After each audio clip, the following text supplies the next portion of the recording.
Hello and thank you for watching. Today I want to talk about the most important choice that we make as mouse owners, and that is the cage in which we house our pets. I will say now that I've not been endorsed by any particular company or brand, and I'll be expressing purely my own opinion. So with that said, first thing we need to think about is size. So how much space does a mouse actually need?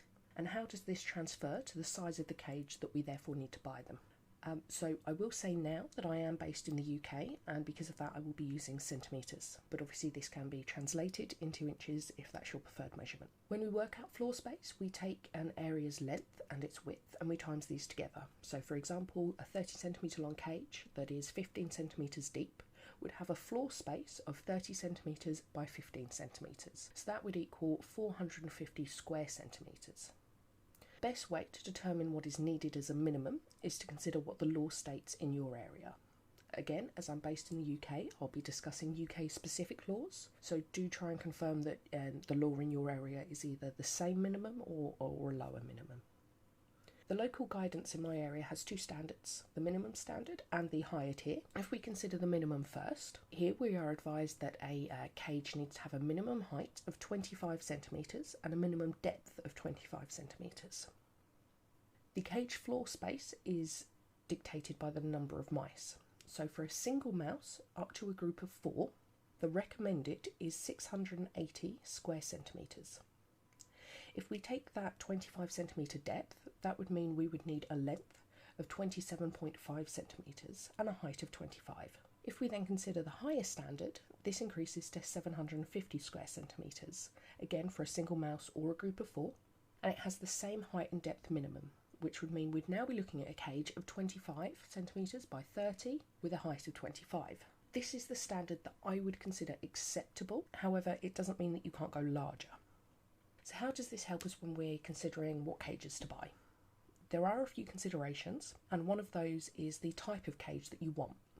So broad categories are things like aquarium cages, wire cages and wire and plastic cages, homemade bin cages, and finally homemade cages. So aquarium cages are popular as they tend to be cheap, they're easy to clean, and they can look quite appealing when set up. My concern with these cages has always been that there is a lack of ventilation. Although the top is open or has a wire mesh, this doesn't actually allow cross ventilation. And the reason that concerns me is due to ammonia. So ammonia is a chemical in urine, and if it's allowed to build up, it can transform into ammonia gas. Normally this gas is lighter than air, however in the presence of moisture it becomes anhydrous ammonia gas, which is actually denser than air. And the reason that concerns me is because of the sensitivity of the respiratory systems of fancy mice. They are known to be very sensitive, and ammonia is quite noxious. In saying all of that, aquariums do remain a popular choice, and with good husbandry they can be a good option. As aquariums are normally measured in gallons, we need to think about the size conversion there. So we discussed a minimum of 30 centimetres by 25 by 25, or a floor space of 750, and that would be as a minimum. So that would convert to something like a 5.5 gallon tank. That would be acceptable for a single male or maybe a pair of females, but for a large group of 3 or 4 females, I would be suggesting at least a 10 or 15 gallon tank, and that's because of that risk of ammonia buildup. If we consider a more traditional cage, these tend to have wire sides and plastic bases. That's going to be great for ventilation, and the bars also allow mice to climb, but you should be considering the depth of the pan.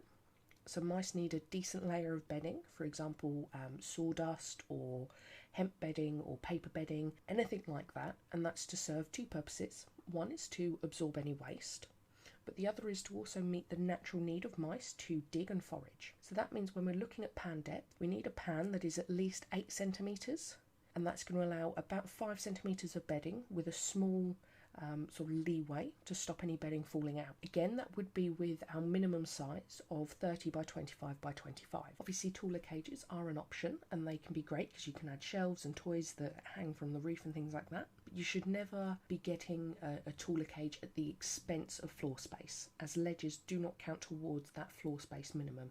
The next type of cage are homemade bin cages. Again, these are a brilliant option as they can be any size that you want, and you can be quite creative in modifying them to suit your needs. A simple bin cage is a large plastic box. They tend to be modified with some ventilation holes that are cut into the sides or the top and covered with mesh.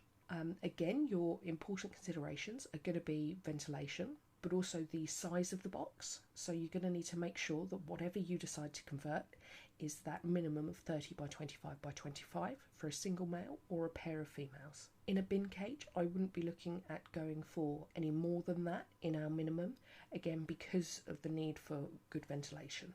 And finally, there are home built options. So this is what I have done, and over the years we've come up with quite a few different models. The important thing to consider is that it has a large enough floor space, a decent layer of bedding and good ventilation. They're your basic needs. For this reason, my personal cages are built of wood, and one cage is 30 centimetres high, they're 80 centimetres long, and they are 50 centimetres deep, giving me a floor space of 4,000 squared centimetres. There's a raised front that is 10 centimetres, with a door then being the rest of the height of 20 centimetres. And that's going to allow a deep layer of substrate without the risk of mice constantly pushing it out of the door. The larger door also makes cleaning and bonding with the mice much easier because you're able to get both hands in. And the large size means that I can house larger groups of females together. One of these cages can and has been split into two, giving a size of 40 by 40 by 30. Which is a floor space of about 1,600, and that's more appropriate for my single male or a pair for breeding, so a male and a female. The doors being made of mesh encourages ventilation and also allows the mice to climb on them, and for food and water bowls to be hung off the doors so that they're raised off of the floor but still easily accessible. The larger cages I've also got built-in platforms and a climbing wall and things like that, but again that won't count towards that floor space. So what does this mean for you guys? Well, in short, when looking for a cage, it is about floor space.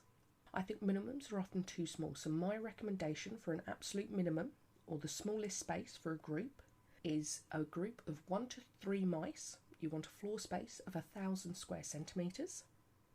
For a group of 4 to 5, you want 1,500.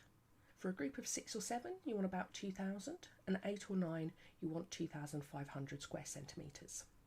You don't really want to have groups bigger than that, as you risk them disintegrating and forming two smaller groups within one cage, and that can lead to quite a lot of fighting. I would also add that bigger is generally better. So when looking at cages, remember that we need to be thinking about the size, the ventilation and bedding depth, and consider how many mice that you want to keep, and that will change the amount of floor space that you're going to need when buying a cage. Another consideration that's often overlooked is the accessibility of your mice. So you want doors that allow 2 hands to go inside the cage. They're a lot easier to clean and a lot better for bonding. And further, you ideally want that door to be on the side of the cage rather than the top. If you go in from the top to change food or water bowls or to pick up your mice or anything like that, you are far more intimidating than if you go in the side and hold your hand closer to the floor. Now, if you want to see some poor cage choices or ones that I would avoid, I'd recommend something like Munchie's Palace on YouTube. She reviews quite a lot of different cages that are on the market and will talk about exactly what's wrong with them. As for cages that I would recommend, I would suggest the Savick Minkery 2 Extra Large, and that can be bought on Amazon for around £70, and that has a size of 80 by 50 by 50.